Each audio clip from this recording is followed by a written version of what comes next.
Wow Fairy Tales।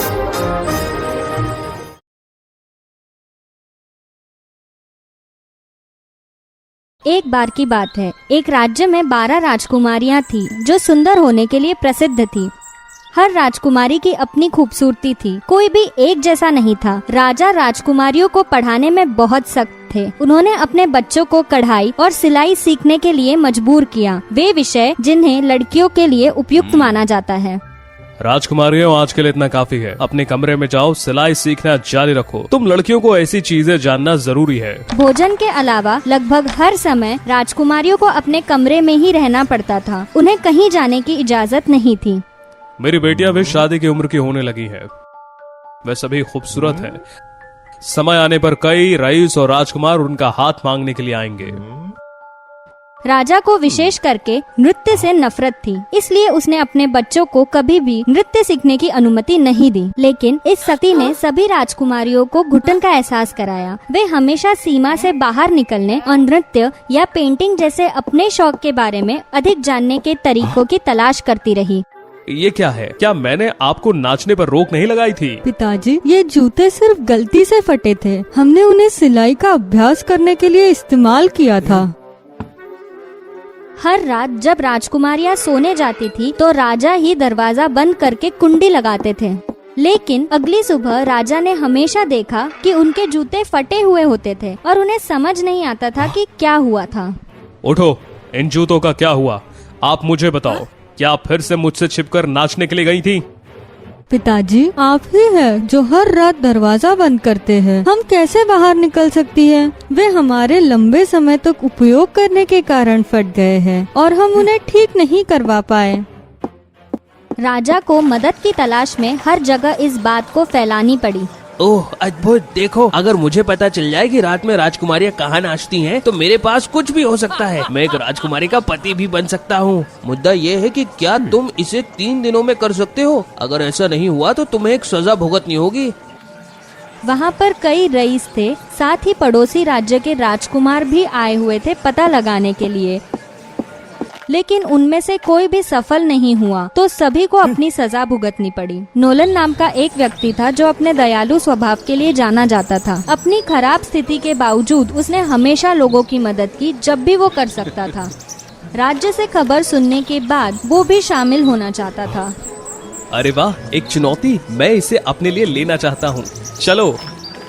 रास्ते में उसने देखा कि एक बूढ़ी औरत खतरे में थी। वो लुटेरों से घिरी हुई थी। एक बहादुर सैनिक के रूप में वो बिना सोचे समझे लुटेरों से लड़ने के लिए तुरंत दौड़ा। फिर उसने बूढ़ी औरत को बचा लिया।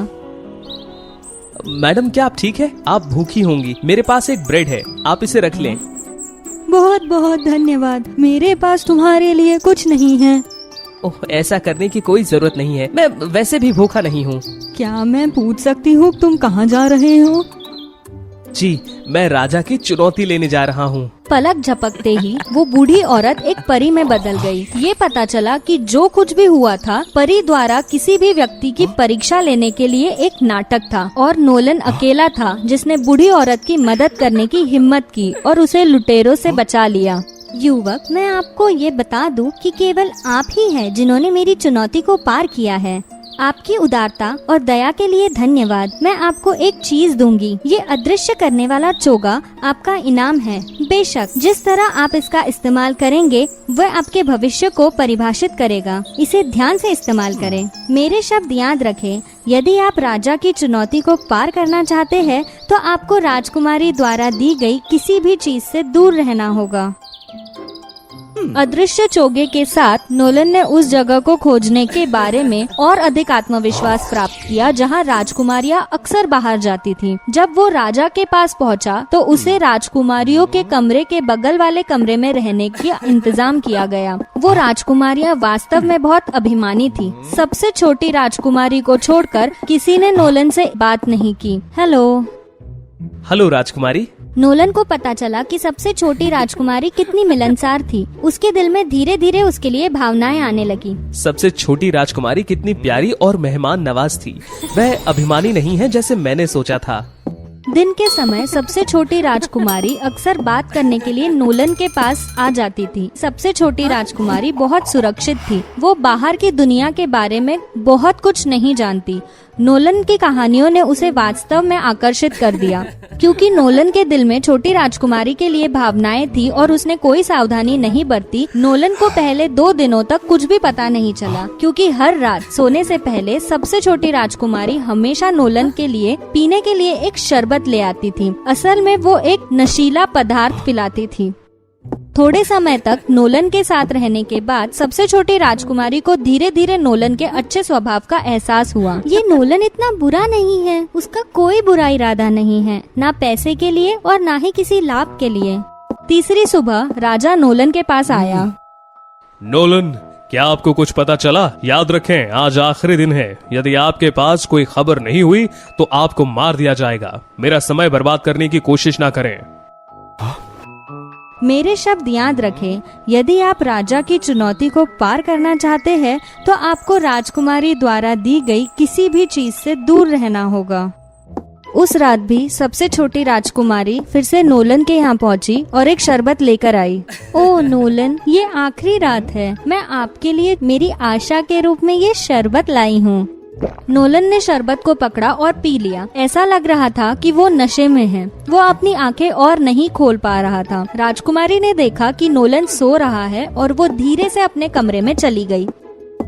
क्या मुझे ऐसा करना चाहिए? क्या होगा अगर? वैसे भी मैं अपनी बहनों को धोखा नहीं दे सकती। कल सुबह ज्यादा से ज्यादा मैं पिताजी से उसे माफ करने के लिए कहूँगी। हालांकि वो सोच भी नहीं सकती थी कि जैसे ही वो कमरे से बाहर निकली, नोलन उठ चुका था। उसने अपने मुंह से शरबत थूक दिया और अपने अदृश्य चोगा पहन लिया और उसके पीछे चला गया। राजकुमारियों के कमरे में गया। नोलन हैरान हो गया जब उसने सबसे बड़ी राजकुमारी को अजीब हरकतें करते हुए देखा और जमीन के नीचे एक सुरंग दिखाई दी। नोलन ने तुरंत राजकुमारियों का पीछा किया। तब उसने पाया कि बाहर राजकुमारियां एक गुप्त बगीचे में गुप्त मार्ग से जा रही थी। चांदी के पत्तों से सजाया गया रास्ता बहुत खूबसूरत था। बहन, मुझे लग रहा है कि कोई हमारा पीछा कर रहा है। चलो, ये आपका पहली बार नहीं है ना? हमारे रहस्य का पता कौन लगा सकता है? ओह, क्या आप नोलन नाम के आदमी की चिंता कर रही हैं? कुछ समय बाद उनका पीछा करते हुए नोलन को जमीन के नीचे एक शानदार बगीचा दिखा। एक मधुर गीत गूंज उठा। राजकुमारियों ने एक एक करके लकड़ी के फर्श पर कदम रखा और आत्मविश्वास से नाचते हुए दिखाई दिए। मधुर ध्वनि सुनकर नोलन को अपने चोगा गिराने और राजकुमारियों के साथ नाचने की इच्छा हुई। ये पता चला कि 12 राजकुमारियां हर रात यहाँ नृत्य का अभ्यास करने आती थी। हाँ? बहनों, सुबह होने वाली है, हमें वापस जाना होगा या नोलन को पता चल जाएगा।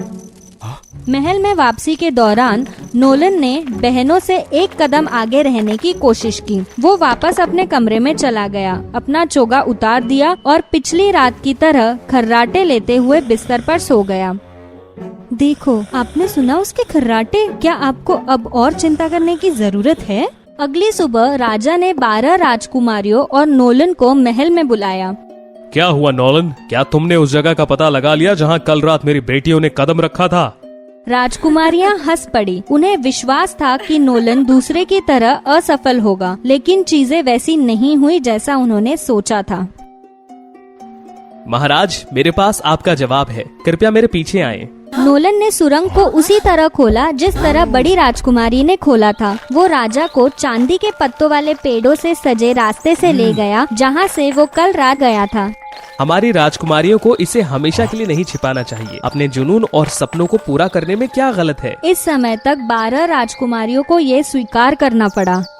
पिताजी, कृपया हमें अपना निजी स्थान और शौक छोड़ने के लिए मजबूर ना करें। जितना अधिक आप हमें रोकते हैं, उतना ही हम बाहरी दुनिया के बारे में जानने के लिए तरसते हैं। इस जगह के बारे में हमें एक पत्र से पता चला था जो हमारी माँ हमारे लिए छोड़कर गई थी। उन्होंने ही हमें इस बगीचे का गुप्त रास्ता भी बताया था। हमारे लिए ये हमारे सपनों का रास्ता है, इसलिए हम भी उनके जैसा बनना चाहते हैं। अपने बच्चों की बात सुनने के बाद राजा को अचानक एहसास हुआ कि वो बहुत सख्ती बरत रहे थे, जिससे उसके बच्चे असहज हो गए। ये सब का कारण रानी के जाने की वजह से था, उन 12 राजकुमारियों की माँ। अतीत में राजा अपनी रानी से बहुत प्यार करता था। उन्होंने हमेशा हर चीज में उनका साथ दिया, जिसमें नृत्य करने का उनका जुनून भी शामिल था। हालांकि जब वे एक पहाड़ पर घूम रहे थे, नृत्य करते समय लापरवाही के कारण रानी दुर्भाग्य से फिसलकर नीचे गिर गई। तब से राजा को विशेष रूप से नृत्य से नफरत हो गई थी। राज्य के सबसे बड़े उत्सव में भी नृत्य पर पाबंदी लगा दी गई थी। राजा ने अपना मन बदल लिया था। उसने राजकुमारियों को बाहर जाने की अनुमति दी और वो करने दिया जो उन्हें पसंद था और उन लोगों को जानने के लिए जिन्हें वे उपयुक्त महसूस करती थी। राजा ने अपना वादा निभाया। नोलन को एक राजकुमार बना दिया गया था और उनका अनुरोध था कि सबसे छोटी राजकुमारी के साथ रहने की अनुमति दी जाए। सबसे छोटी राजकुमारी को भी नोलन के लिए भावनाएं थी, इसलिए उन्हें प्यार में पड़ने में ज्यादा समय नहीं लगा। शादी समारोह शाही महल में आयोजित किया गया था। वे दोनों खुशी खुशी साथ रहने लगे। खुशी खुशी